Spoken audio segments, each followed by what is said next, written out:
Because I do not hope to turn again, because I do not hope to turn, desiring this man's gift and that man's scope, I no longer strive towards such things. Why should the aged eagle stretch its wings? Why should I mourn the vanished power of the usual rain? Because I do not hope to know the infirm glory of the positive hour, because I do not think, because I know I shall not know the one veritable transitory power, because I cannot drink there where trees flower and springs flow, for there is nothing again. Because I know that time is always time, and place is always and only place. And what is actual only for one time and only for one place. I rejoice that things are as they are, and I renounce the blessed face and renounce the voice, because I cannot hope to turn again. Consequently, I rejoice, having to construct something upon which to rejoice. And pray to God to have mercy upon us, and pray that I may forget these matters that with myself I too much discuss, too much explain, because I do not hope to turn again. Let these words answer for what is done, not to be done again. May the judgment not be too heavy upon us. Because these wings are no longer wings to fly, but merely vans to beat the air which is now thoroughly small and dry, smaller and drier than the will. Teach us to care and not to care. Teach us to sit still. Pray for us sinners now and at the hour of our death. Pray for us now and at the hour of our death. Lady, 3 white leopards sat under a juniper tree in the cool of the day, having fed to satiety on my legs, my heart, my liver, and that which had been contained in the hollow round of my skull. And God said, "Shall these bones live? Shall these bones live?"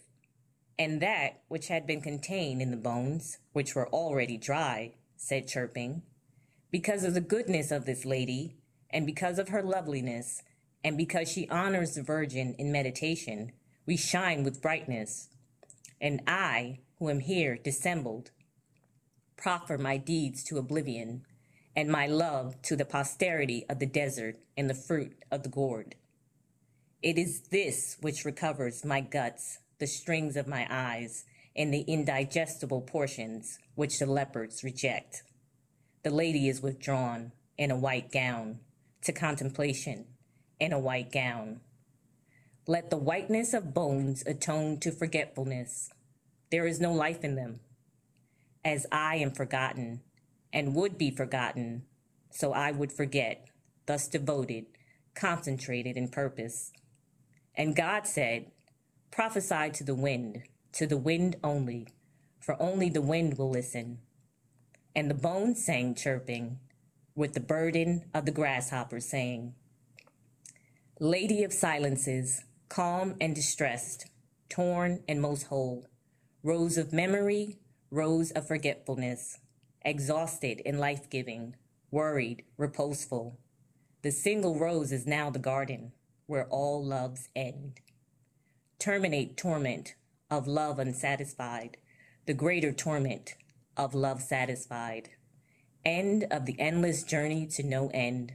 Conclusion of all that is inconclusible. Speech without word and word of no speech. Grace to the mother for the garden where all love ends." Under a juniper tree, the bones sang, "Scattered and shining, we are glad to be scattered. We did little good to each other." Under a tree, in the cool of day, with the blessing of sand, forgetting themselves and each other, united in the quiet of the desert. This is the land which ye shall divide by lot, and neither division nor unity matters. This is the land. We have our inheritance. At the first turning of the second stair, I turned and saw below the same shape twisted on the banister, under the vapor in the fetid air, struggling with the devil of the stairs who wears the deceitful face of hope and of despair. At the second turning of the second stair, I left them twisting, turning below. There were no more faces, and the stair was dark, damp, jagged, like an old man's mouth drivelling beyond repair, or the toothed gullet of an aged shark. At the first turning of the third stair was a slotted window bellied like the fig's fruit, and beyond the hawthorn blossom and a pasture scene, the broad-backed figure dressed in blue and green enchanted the Maytime with an antique flute.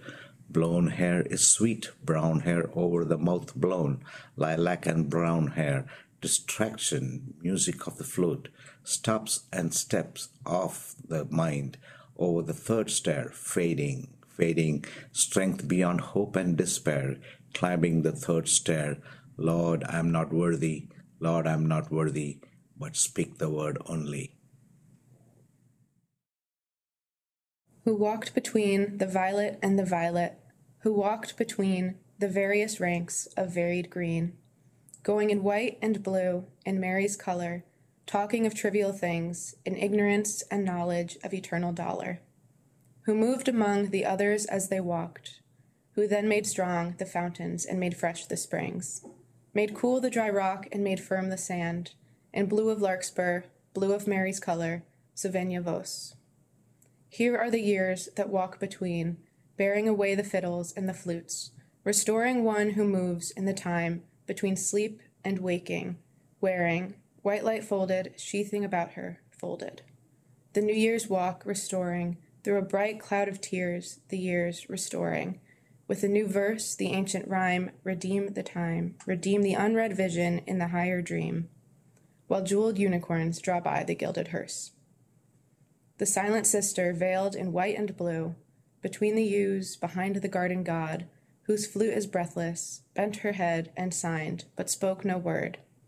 But the fountain sprang up, and the bird sang down, redeem the time, redeem the dream, the token of the word unheard, unspoken, till the wind shake 1,000 whispers from the yew, and after this, our exile.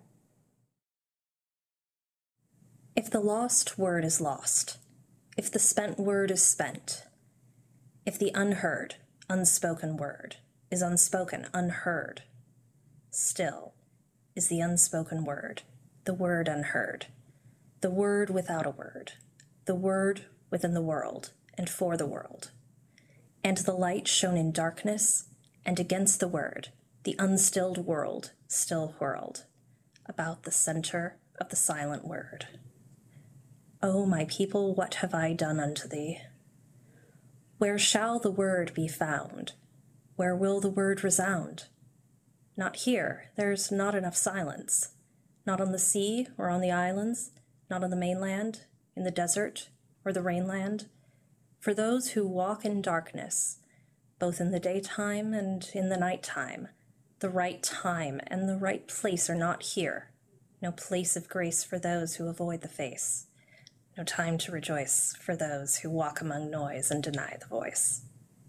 Will the veiled sister pray for those who walk in darkness? Who chose thee and oppose thee? Those who were torn on the horn between season and season, time and time, between hour and hour, word and word, power and power. Those who wait in darkness? Will the veiled sister pray for children at the gate who will not go away and cannot pray? Pray for those who chose and oppose. O my people, what have I done unto thee? Will the veiled sister between the slender yew trees pray for those who offend her and are terrified and cannot surrender, and affirm before the world, and deny between the rocks, in the last desert, before the last blue rocks, the desert in the garden in the desert of drought, spitting from the mouth the withered apple seed. O my people. Although I do not hope to turn again, although I do not hope to turn, wavering between the profit and the loss, in this brief transit where the dreams cross, the dream-crossed twilight between birth and dying. Bless me, Father, though I do not wish to wish these things. From the wide window towards the granite shore, the white sails still fly seaward, seaward flying, unbroken wings, and the lost heart stiffens and rejoices in the lost lilac and the lost sea voices, and the weak spirit quickens to rebel, for the bent goldenrod and the lost sea smell quickens to recover.